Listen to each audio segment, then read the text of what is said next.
Welcome back, guys. Now, all of us dream about being successful. But what if I were to tell you that some of the world's most powerful and successful stories began not with privilege, but with hardship, poverty, and determination? That's right. Do you just dream about getting to the top? They made it happen, and it didn't matter what they had to sacrifice along the way. They proved that everything is possible, only if you are ambitious enough for it. Watch this video till the end to see how these three people were able to turn their drawbacks, hurdles, and fears into something spectacular. First off, we will be talking about Oprah Winfrey. Oprah Winfrey was born on January 29, 1954 in Mississippi. She was raised by her grandmother on a farm where she had to face a lot of poverty. Even though her time with her grandmother was a happy one, Oprah moved to Milwaukee where she lived with her mother from age 6 to 13. It was during this time she had to witness the harsh realities of life. From a very young age, Oprah had to face abuse and assault at the hands of her mother and a cousin. Her life became a living nightmare. At the age of 13, she decided to run away from her home. She was sent to a juvenile detention center but was denied admission due to lack of space. Later on, Oprah was sent to live with her father in Nashville. Her father was strict but encouraging, making her education a priority. She became an honor student and earned a full scholarship to Tennessee State University, where she studied communications. Oprah faced more personal challenges as a teen. She was bullied by her friends and her family. It was during this time she started taking drugs too. Not only that, but at the age of 14, she became pregnant and gave birth to a stillborn baby boy. This loss was too much for her to bear. She knew she couldn't keep on living like this. Oprah started to change who she socialized with. She started spending more time at the church. At 18, she won the Miss Black Tennessee beauty pageant and was hired part-time by the local African-American radio station WVOL.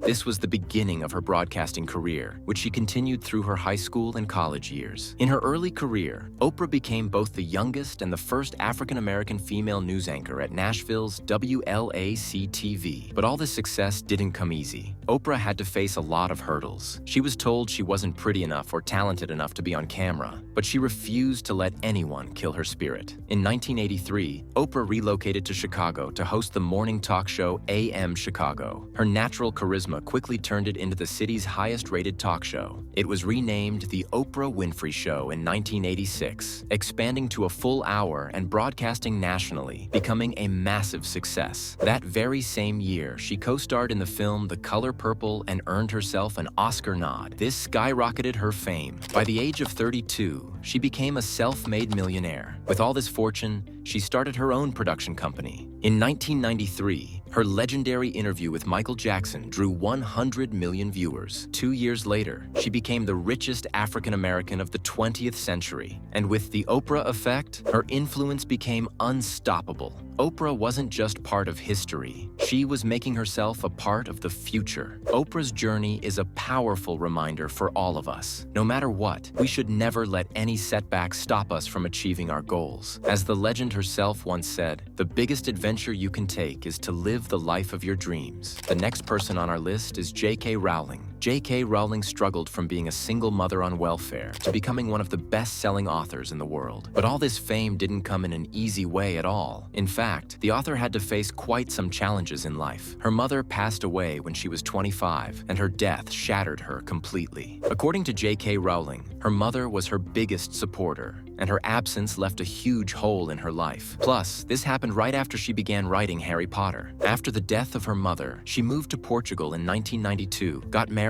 and gave birth to a girl. But things weren't getting any better for the writer. In fact, after a while, her life became worse and harder. She got divorced after 13 months and moved to Scotland alone with her daughter. Because she didn't have a job and no work experience before this, she had to rely on state benefits and spent much of her time writing in a cafe full of people hustling and bustling, with her daughter sleeping in the pram next to her. She didn't have enough money to afford a computer or typewriter. She didn't even have the money to photocopy her 90,000-word novel to send it to publishers. Still, she refused to let this be a challenge. She didn't lose hope and instead typed out each version to send to 12 publishers. But she still continued to face rejection. She even fell into deep depression and considered taking her own life. Finally, a publishing house in London called her and gave her novel a second chance after an 8-year-old girl fell in love with it after reading it. J.K. Rowling went from being a jobless single mother who thought herself to be a complete failure to one of the best-selling authors of all time. Even though she graduated from college with a degree not in literature, she managed to be a successful author. Her Harry Potter series has sold more than 500 million copies, and all of this was only possible because she didn't give up. If you're going going through a tough time in your life, but working on something you love and really believe in, then just don't give up. The last person on this list is Ingvar Kamprad.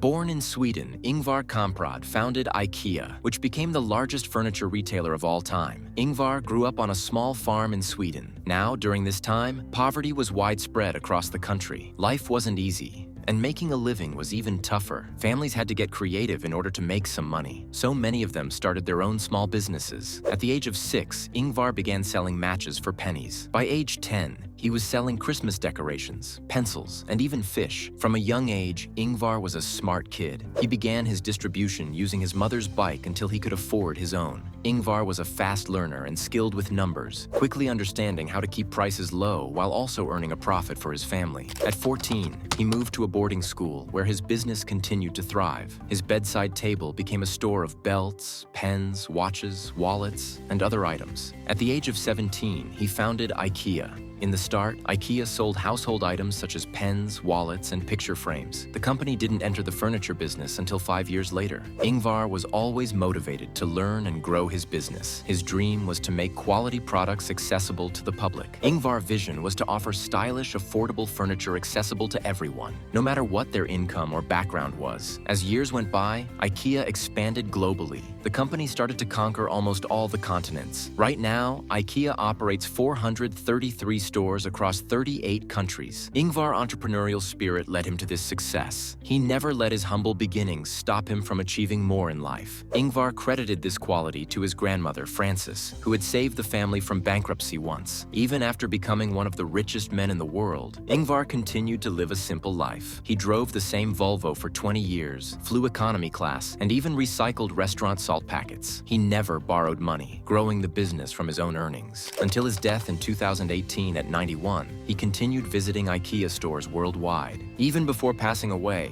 Ingvar made sure that he left behind a legacy of kindness. He left more than half of his wealth to charity. In his memory, IKEA continues to support UNICEF and other global causes. Ingvar didn't start out with much, but he made the best of what he had. Something any one of us can do if we start making efforts from today. Please share your thoughts in the comments below. Don't forget to like, subscribe, and hit the bell for more motivating stories like this. Let me know which story we should cover next. Until next time, dream big and take action.